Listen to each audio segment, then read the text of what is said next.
Halo, selamat datang. Pernah kepikiran nggak sih gimana caranya AI itu kok bisa pinter banget nulis, jawab pertanyaan, bahkan sampai berkreasi? Nah, hari ini kita bakal kupas tuntas misteri di baliknya. Sebuah teknologi yang namanya Large Language Model atau biasa disingkat LLM. Yuk kita cari tahu apa itu sebenarnya. Mungkin pertanyaan ini sering muncul di kepala kita ya kan? Gimana bisa sih sebuah mesin benar-benar ngerti omongan kita? Jawabannya itu bukan sekedar program biasa loh. Tapi ini dia, sebuah teknologi revolusioner yang bakal kita bedah bareng-bareng, Large Language Models. Tanpa kita sadari, teknologi ini tuh udah jadi bagian dari hidup kita sehari-hari. Mulai dari asisten virtual di HP yang ngatur jadwal, chatbot yang jawab pertanyaan kita di website, sampai mesin pencari yang sekarang bisa kasih jawaban langsung. Nah, itu semua otaknya adalah LLM. Oke, jadi ini dia peta perjalanan kita hari ini. Kita mulai dari apa sih LLM itu, terus gimana cara dia belajar, teknologi inti apa yang bikin dia super pintar, contohnya di dunia nyata, dan yang paling penting, gimana Anda bisa jadi sutradara buat nentuin hasil kerjanya.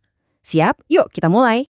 Oke, bagian pertama, apa sih sebenarnya arti dari nama yang kedengarannya rumit ini? Large Language Model. Yuk kita bongkar definisinya biar gampang dimengerti. Gini deh gampangnya. LLM itu adalah model AI yang membaca data super banyak, buku, artikel, pokoknya hampir seluruh isi internet. Dari situ dia belajar pola, tata bahasa, dan makna. Tujuannya ada dua. Pertama, dia harus paham apa yang kita ketik atau omongin. Kedua, dia harus bisa menghasilkan teks baru yang nyambung dan masuk akal. Oke, definisinya udah dapat. Sekarang, mari kita lihat apa sih yang bikin LLM ini begitu spesial kalau dibandingin sama model-model AI lainnya yang udah ada. Nah, di sini nih letak bedanya yang paling penting. Coba bayangin, AI tradisional itu kayak satpam di email kita. Tugasnya cuma nyortir, ini spam, ini bukan, udah gitu aja. Dia jago buat ngelompokin data. Tapi LLM ini beda, dia bukan cuma penyortir. Dia itu seorang kreator. Dia nggak cuma ngelompokin, tapi bisa menciptakan sesuatu yang baru dari nol, kayak nulis email misalnya. Perbedaan antara mengklasifikasi dan menciptakan ini lompatan yang luar biasa. Terus gimana caranya sebuah mesin bisa belajar bahasa selayaknya manusia? Jawabannya ada di proses pelatihannya yang super unik dan masif. Coba deh saya kasih kalimat, langit itu berwarna, pasti otak kita otomatis jawab biru kan? Nah, pada dasarnya itulah yang LLM lakuin. Dia dilatih dengan nebak kata berikutnya dalam jutaan bahkan miliaran kalimat. Diulang-ulang terus. Dari latihan supermasif inilah, dia akhirnya belajar tentang pola dan struktur bahasa. Proses belajarnya itu pakai dua metode utama. Pertama, namanya supervised learning. Gampangnya, ini kayak belajar pakai kunci jawaban. Modelnya dikasih data yang udah dilabelin buat ngebantu dia belajar. Kedua, ada unsupervised learning. Nah, yang ini kayak kita lepasin dia di perpustakaan raksasa, terus kita suruh cari sendiri ya polanya. Kekuatan LLM itu datang dari gabungan dua cara belajar ini. Oke, sekarang kita masuk ke bagian yang paling seru.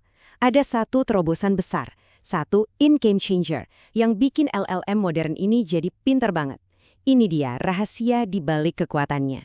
Bayangin aja model AI yang lama itu kayak orang pelupa.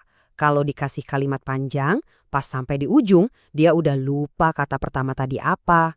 Nah, arsitektur yang namanya transformer inilah yang jadi pahlawannya.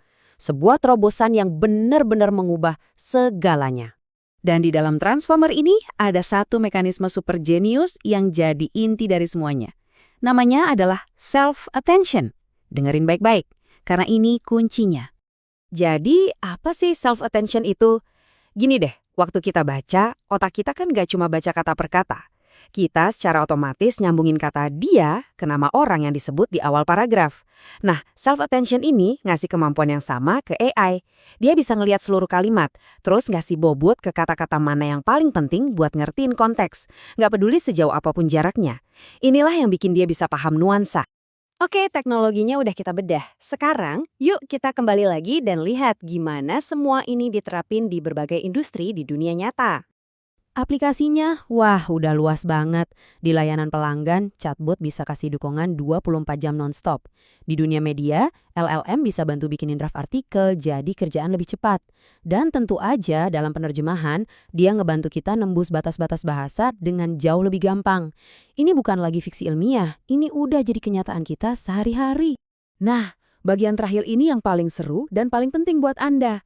Teknologi ini bukan cuma buat para ahli loh, Anda pun bisa jadi sutradara yang mengarahkan cara kerja model ini. Kuncinya ada di satu hal, namanya prompt tuning. Ini adalah seni sekaligus ilmu buat merancang pertanyaan atau perintah yang kita kasih. Dengan ngasih instruksi yang tepat dan cermat, Anda bisa mengubah hasil dari yang biasa-biasa aja jadi luar biasa. Anda yang pegang kendali. Coba lihat deh bedanya di sini. Kalau kita kasih perintah yang umum, tulis tentang LLM. Ya, hasilnya juga bakal umum dan nggak fokus. Tapi coba bandingkan kalau kita kasih perintah yang spesifik. Jelaskan large language models dalam 3 poin untuk audiens non-teknis. Nah, dengan begini, Anda bertindak sebagai sutradara. Anda yang nentuin audiensnya, formatnya, dan gayanya. Hasilnya, bukan sekedar jawaban, tapi jawaban yang presisi dan benar-benar berguna buat Anda. Jadi, ini dia poin utamanya. Anda itu bukan cuma pengguna pasif, Anda adalah seorang kolaborator aktif. Dengan pemahaman ini, kemungkinannya jadi nggak terbatas. Pertanyaannya sekarang bukan lagi AI bisa apa, tapi apa yang mau Anda ciptakan bareng AI.